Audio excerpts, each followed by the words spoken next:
A very good afternoon and a warm welcome to UBC Lunchtime News on this 31st day of October 2024. I'm Lorraine Masika Kazimoto to bring you this afternoon's news bulletin. And we start off with our first story this afternoon. Uganda is expected to face continued outbreaks of epidemics in the foreseeable future, according to Dr. Daniel Chabayinze, the Director of Public Health at the Ministry of Health. Now, Dr. Chabayinze's forecast is based on several factors, including population growth, competition for scarce resources, food scarcity, and living in congested settings, among others. Now, he shared these insights at the dissemination of research findings titled Reflections and Policy Implications of the Indirect Impacts of COVID-19 on the health system of Uganda. Take a look, we have more details. Those ones ultimately came. Vaccines and misinformations and outbreaks are going to happen. I can guarantee. Why will outbreaks continue to happen? The population is growing. The need for resources is increasing. We are encroaching on the environment. Human beings are beginning to live where animals used to live because of pressure. We are beginning to eat everything available for eating. So we are going to start picking diseases which are spillovers from the wild animal. Secondly, we are not managing our environment appropriately, so it is easy for us to infect the people around us, including urbanization. We are all living in congested settings that should there be a flu, it moves along quickly. The other pandemics which will happen will be with the lifestyle. Those will also impact the way we resist diseases. So we have to be planning, and strategic learning and planning is continuous ongoing. So we are happy to hear. I'll take the results and read. We have the National Action Plan as part of our security, global health security planning. And now we are having our second plan being developed. So some of the feedback we get here will be used. Now, why now? Part of this is logistical. The pandemic is over, thank God. We don't have to worry about it now. But the lessons that were learned could never be, they don't expire, because pandemics keep happening. So if we have an opportunity to learn from what went well to begin with, anything that was done very well to contain the pandemic, those can be replicated in future when the next emergency strikes, because it will. It may not be tomorrow, it will come at some stage. And we heard our keynote speaker saying this. So we wanted to make sure those lessons are shared, even if the pandemic has ended. Uganda's Prime Minister, Robina Nabanja, has commended the United Nations for its pivotal role in advancing Uganda's sustainable development goals. Speaking on her behalf, Minister of State for Gender and Disability Affairs, Helen Asamo, highlighted the UN's impact on key sectors, notably health and education. The attribute was part of Uganda's commemoration of the UN's 79th anniversary, celebrating nearly 8 decades of global peacekeeping, development and humanitarian efforts. The event also served as a farewell for former UN coordinator to Uganda, Susan Ngogi Namondo, and recognized her commitment to sustainable development across the nation.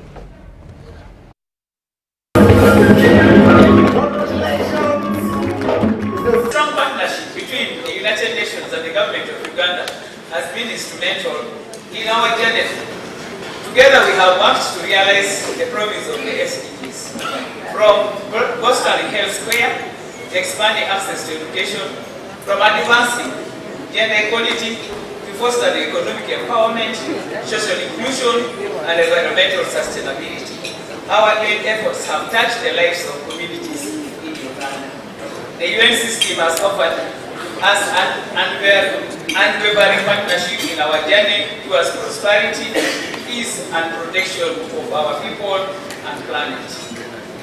Uganda values her membership of the United Nations, particularly because of the organization's role in fostering peace in the world and contributing to development. Through innovative learning programs and skills training, thousands of youth are now equipped with the tools to create a brighter future for themselves and their communities. At least 650 youth-led small businesses have accessed finance over the last 12 months, unlocking opportunities to drive employment and economic growth. We have supported national health drives that reached over 1 million vulnerable Ugandans with life-saving vaccinations and essential health care services.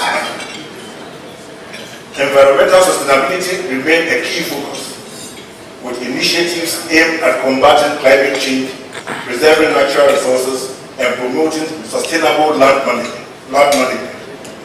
You reminded us that when human rights are upheld, communities thrive. And when we needed inspiration, you gave us your unwavering belief that together we could do better and be better. Under her leadership, she actively demonstrated that coordination is not only necessary, but very important to deliver on the sustainable development goals and on the development of this country. We'll fondly remember you for your passionate and support for women's rights. You were unequivocal on issues of violence against women. There is a way Susan would communicate very complex issues with both candor and humility, and even with a mix of humor. UBC Lunchtime News. Now, the Minister of State for National Guidance, Godfrey Kabianga, has expressed astonishment at the government's EU-supported projects benefiting both citizens and non-citizens. These initiatives include schools and hospitals. During the commissioning of an 8-story classroom block, the Minister commended the district leadership for their proper supervision and ensuring value for money. The newly commissioned facility cost 730 million Uganda shillings. We have more on this story.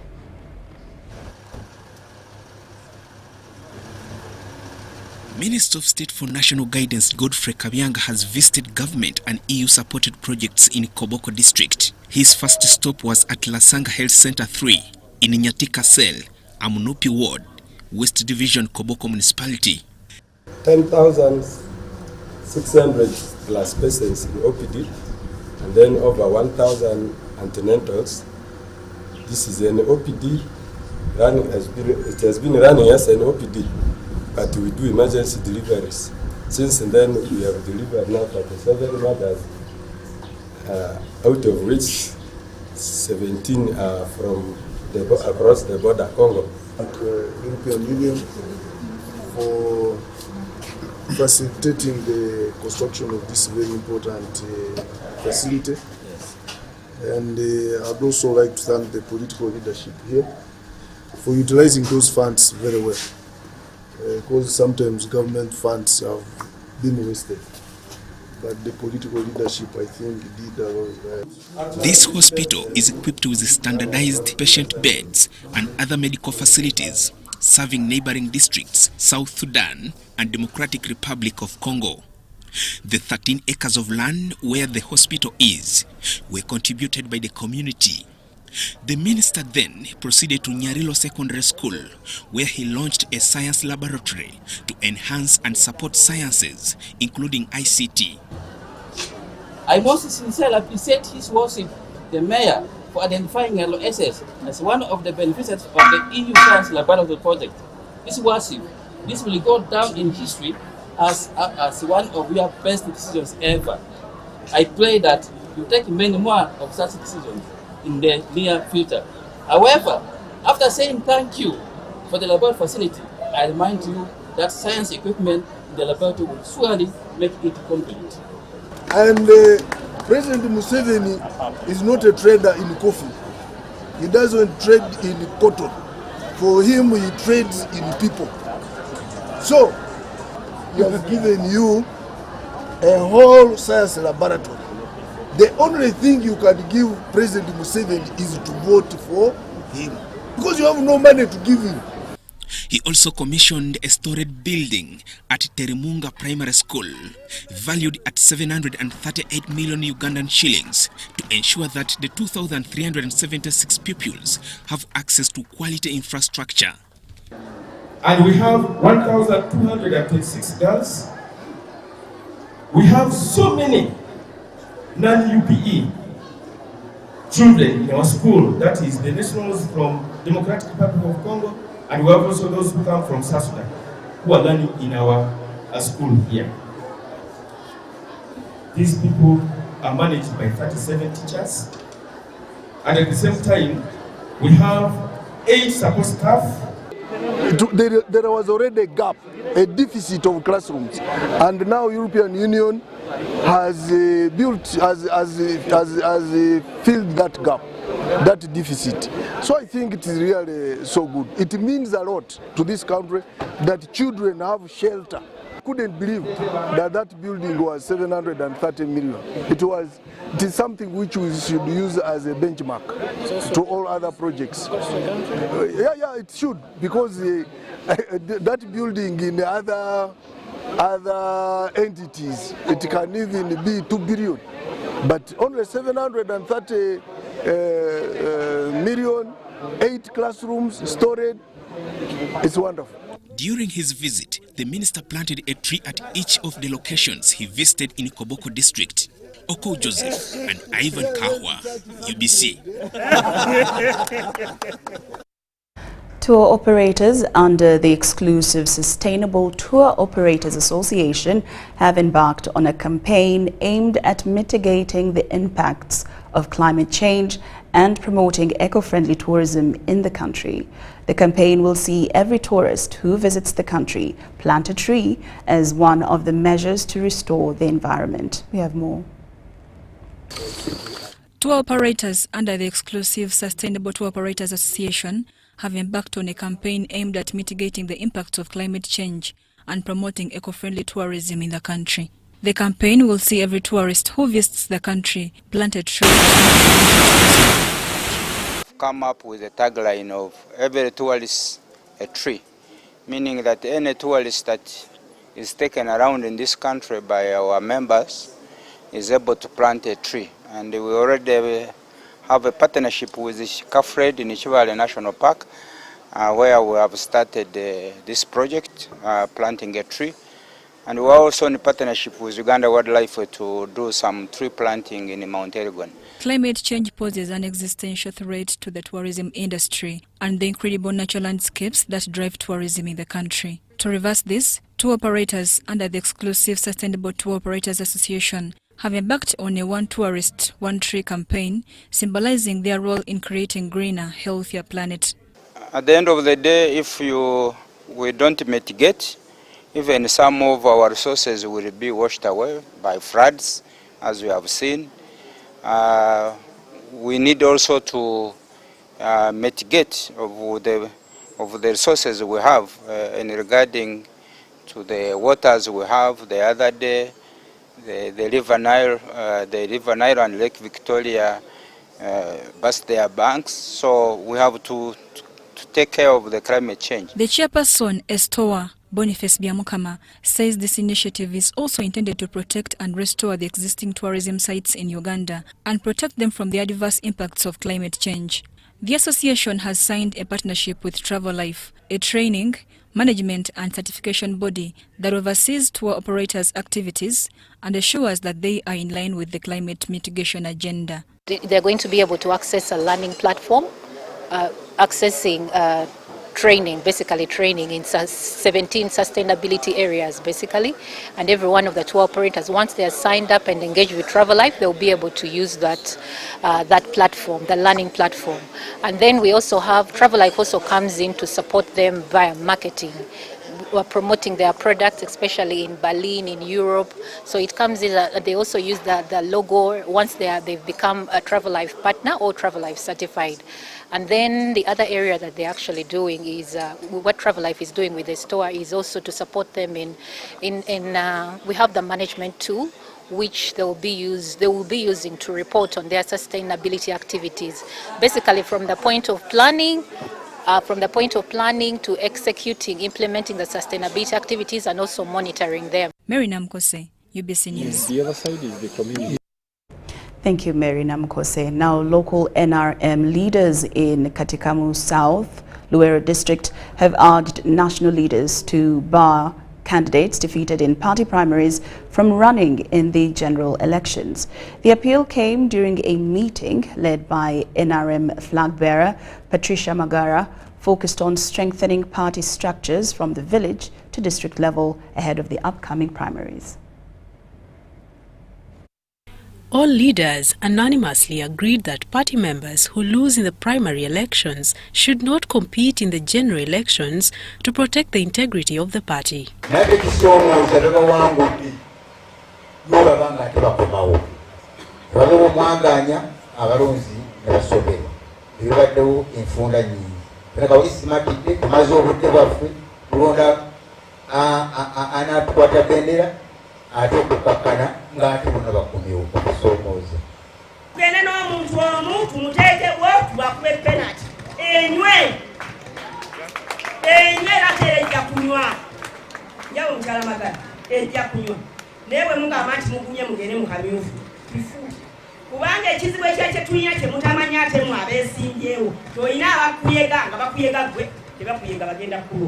The members who also urged party officials to enhance youth representation within party structures and increase funding for party activities from the local council 1 to the district level. Kakonge Mukasa Vicente, the NRM chairman for Makulubita sub-county, called on NRM members to avoid voting based on ethnic lines.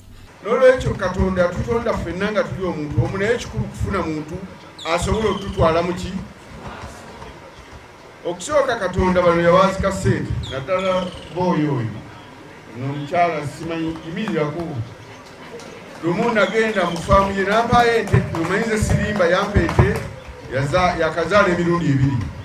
Patricia Magara emphasized that unless the party establishes an internal mechanism to bar members defeated in the NRM primaries from running as independents in the general elections, the party will struggle to uphold both national and party constitutions, which allow such candidacies.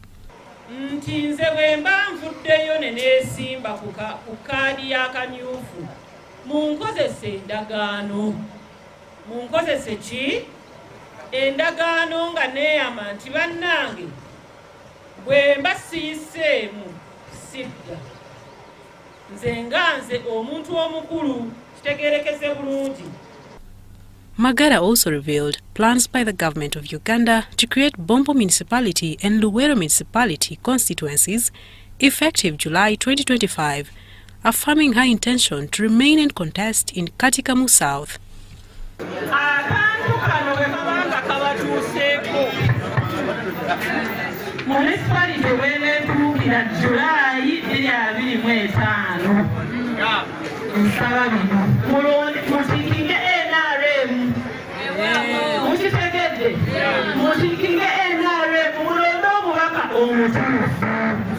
The local NRM leaders represented all 6 sub-counties and town councils that comprise Katikamu South constituency, including Makulubita, Nyumbwa, Katikamu, Wabulenzi, Bombo and Ndeje town councils, Mario Nawori and Vincent Wamundu for UBC.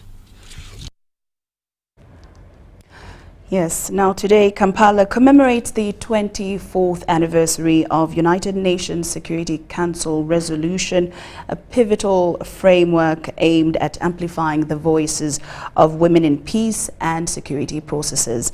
Various stakeholders from government, embassies and development partners read statements at the media center. We have more.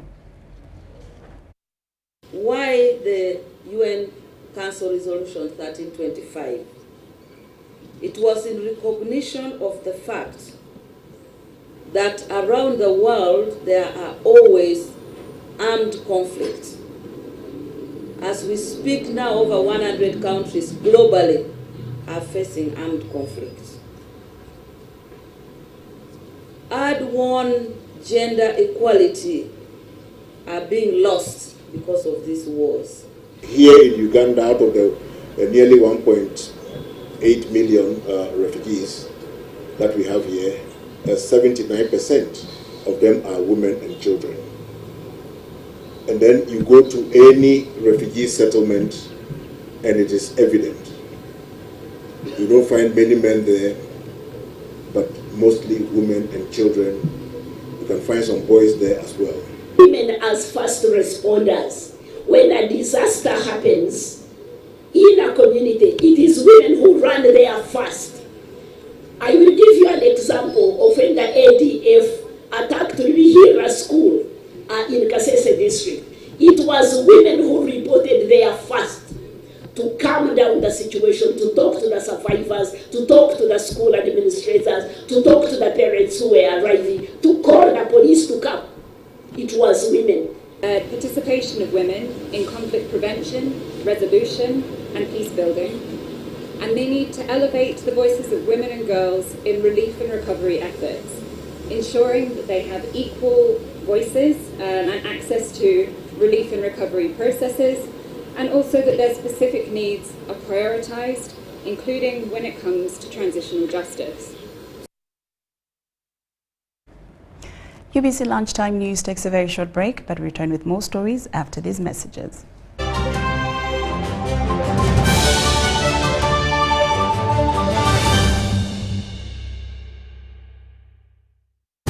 Winning requires the stamina of a lion. But most importantly, it requires that you carry that water up the top of the hill. However, you must use a spoon. Take the water now. Go, run, climb up the hill. 72 spoons. Faster, go, go. Winning is hard, but with MTN Momo, it's easy. Simply pay or shop with Momo for a chance to win mobile money every day. Use the Momo app or dial *165 *3#.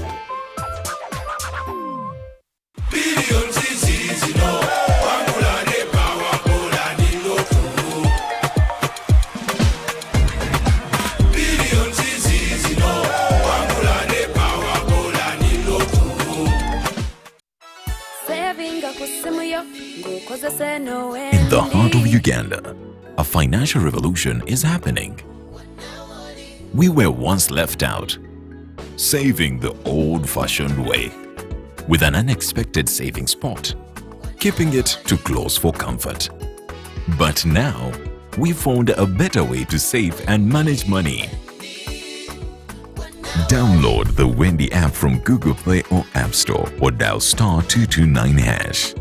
With Wendy, your money is safe and you can earn interest daily. Visit your Google Play or App Store or dial *229# to register. Wendy, Wanawoli. To be a winner, it requires that you exceed all the limits of mankind and womankind. But when you play with MTN Momo, winning is easy.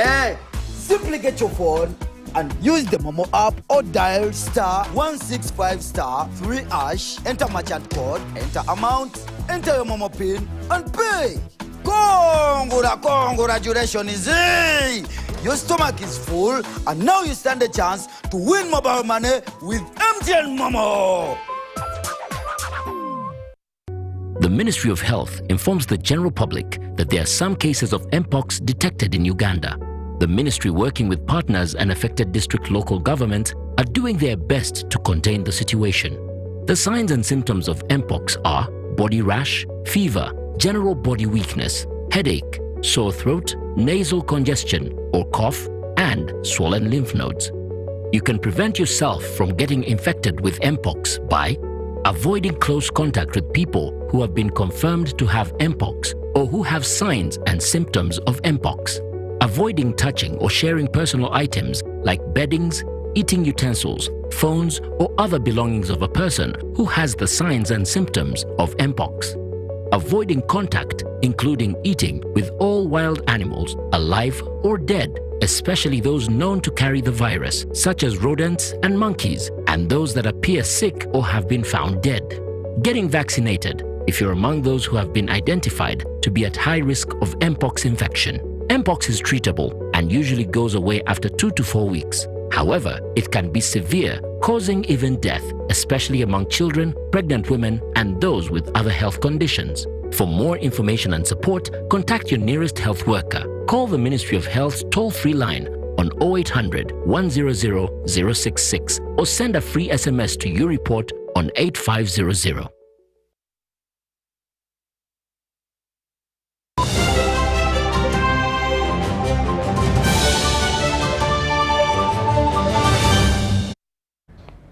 Welcome back from that break, and we're glad that you're still with us. Now, in more news this afternoon, recent research in Mpigi, Mbarara, Masindi, and Palisa highlights the importance of sharing unpaid care and domestic work. The findings suggest that this approach not only eases the burden on women, but also helps reduce domestic violence. These insights were shared at a convention organized by the Uganda Women Parliamentary Association and other stakeholders in Kampala.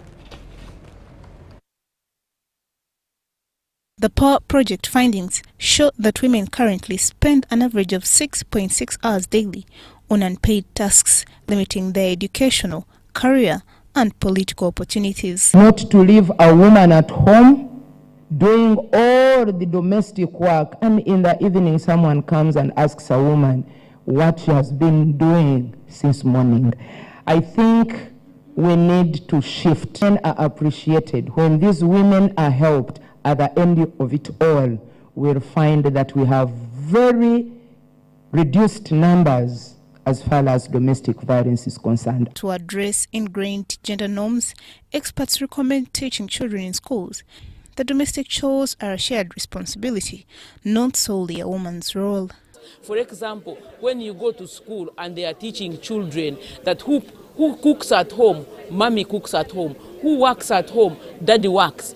Those things, unless we really go to the roots, we cannot change the social norms. So from the findings, yes, they started at a stage where we are looking at older men and women and trying to change their views, their perceptions. But of course, I would recommend that they go to the roots where we have to look at socialization. Gender studies expert noted that sharing these responsibilities can free up time for women to pursue other opportunities.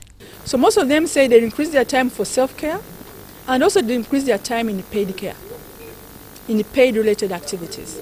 So that's what for us we believe is very important to cause mindset change, that programs such as PDM, which have a whole program on mindset change, can actually take up.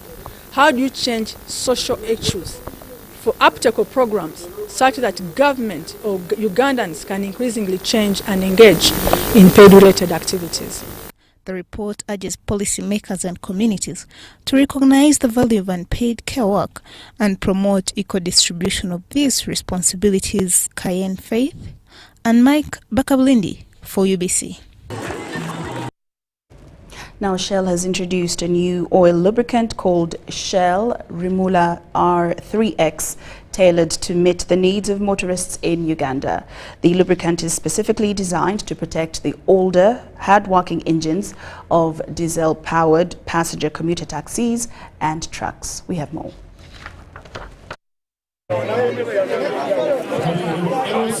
In conjunction with what the expectation of the National Bureau of Standards is, where we were advised to get rid of some monogrades that were not relevant to the market, and now we've launched a new monograde that is relevant to the market and look at the cars that we have in the country. So today I have the privilege of launching Shell Remula R3X as the oil that is relevant to our dear taxi drivers and other gentlemen and ladies who use road transport as a business. So the reason we are here is to really support them in their businesses, to make sure we support their the quality of vehicles that they drive in terms of durability, in terms of quality of engine, in terms of performance. The needs of motorists in Uganda. So one of the needs of motorists who drive older diesel cars has been to get a diesel oil that does three things. One, protects the engine. Two, improves economy, but also addresses the needs of old diesel engines, such as consumption of oil. Consumption of oil or burning of oil is synonymous with old engines. Now, to those who are listening to me or watching me, diesel engines tend to have a lot of heat in them. they usually burn at degrees in excess of 1,500. That is very hot. So they produce a lot of dirt. They produce a lot of debris, but also there's a lot of friction that takes place in diesel engines. So we have designed an oil that provides a superior protection to those old engines, those older engines.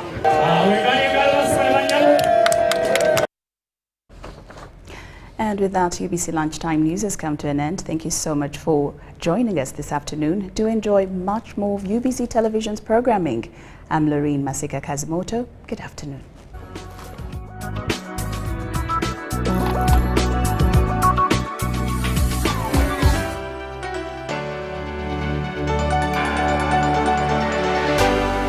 UBC, inspiring Uganda.